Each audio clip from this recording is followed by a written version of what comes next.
चलो कहीं घूमने चलते हैं। हाँ ठीक है, कहाँ चलेंगे? कहीं पहाड़ों पर? अच्छा आइडिया है। ठीक है, मैं बस की टिकट बुक करवा देता हूँ और अच्छा सा होटल भी देख लेता हूँ।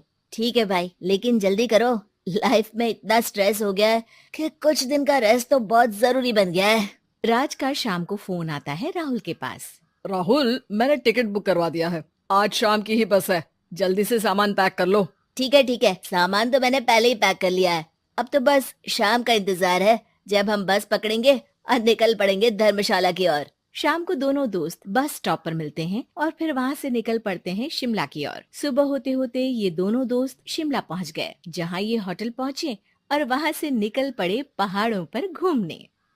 राज, यहाँ पहाड़ों पर कितना सुकून है ना। दूर दूर तक सिर्फ और सिर्फ पहाड़ ही है, और घूमने आए लोग भी यहाँ कितनी मस्ती कर रहे हैं। हाँ भाई, ये तो है। चलो कुछ खा ले।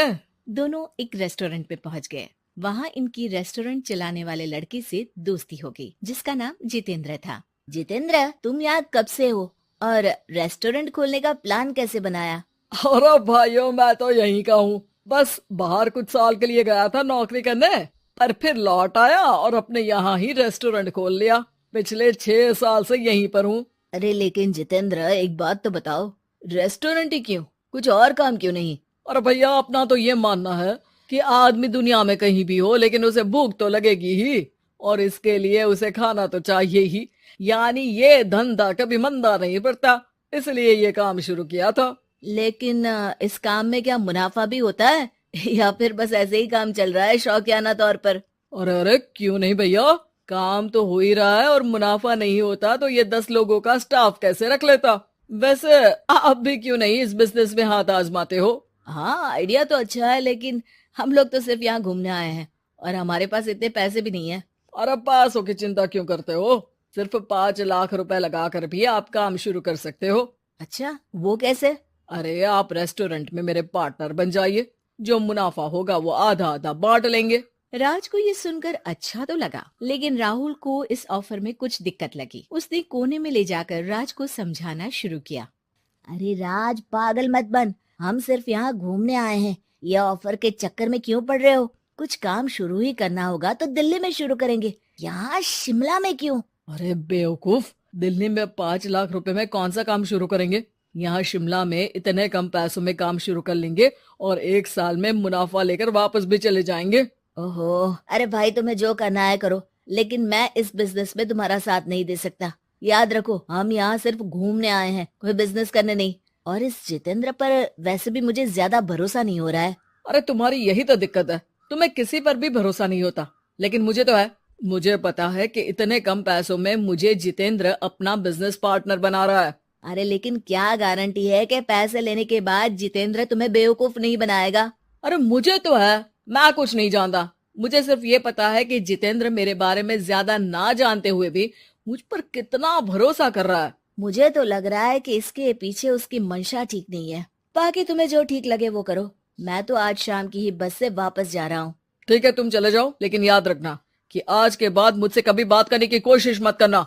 राहुल गुस्से में वहाँ से चला जाता है। दूसरी ओर राज और जितेंद्र साथ में मिलकर काम करने लगे। राज ने अपने घर से 5 लाख रुपए ये कहकर लिए कि जल्द ही वो 2 गुने पैसे कमाकर 6 महीनों में लौटा देगा। कुछ दिनों बाद।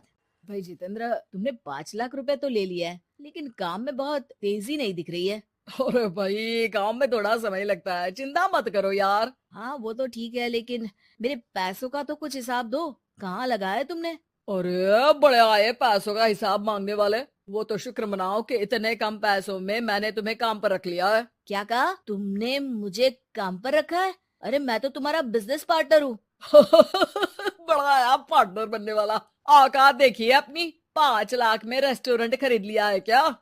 ऐसा है तो मेरे पैसे वापस करो, मुझे तुम्हारे साथ काम नहीं करना है। अरे पैसे कैसे, वो सब तो काम में लग गए। अब तुम्हें वापस जाना है तो चले जाओ, कोई पैसा नहीं मिलने वाला है। राज को अपने साथ होने वाले धोखे का एहसास हो चुका था, लेकिन तब तक देर हो चुकी थी। उसे अपने दोस्त राहुल की याद सताने लगी, जिसने पहले ही आगाह कर दिया था कि इस बिजनेस में धोखा है, लेकिन अब तो देर हो चुकी थी। राज को अब कोई रास्ता नहीं सूझ रहा था। जितेंद्र भाई, मेरे पैसे वापस कर दो ताकि मैं लौट जाऊं। मुझे अब तुम्हारे साथ कोई काम नहीं करना भाई।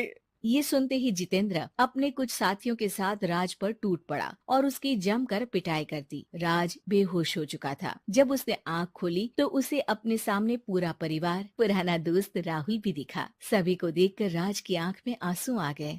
राहुल, मुझे माफ कर दो। अगर समय रहता मैं तुम्हारी बात मान लेता तो आज शायद ये दिन ना देखना पड़ता। अरे शुक्र मनाओ कि जान बच गई। वो तो भला हो एक आदमी का जिसने मुझे फोन कर दिया था, तभी तुम्हारी जान बच सकी। मुझे माफ कर दे दोस्त, तेरी सलाह ना मानकर मैंने बड़ी भूल की है। अरे अरे भाई, मेरे हाथ मत जोड़ो। बस ध्यान रखना कि अच्छा दोस्त आपको हमेशा अच्छी सलाह देता है, इसलिए दोस्तों की सलाह पर ध्यान देना चाहिए।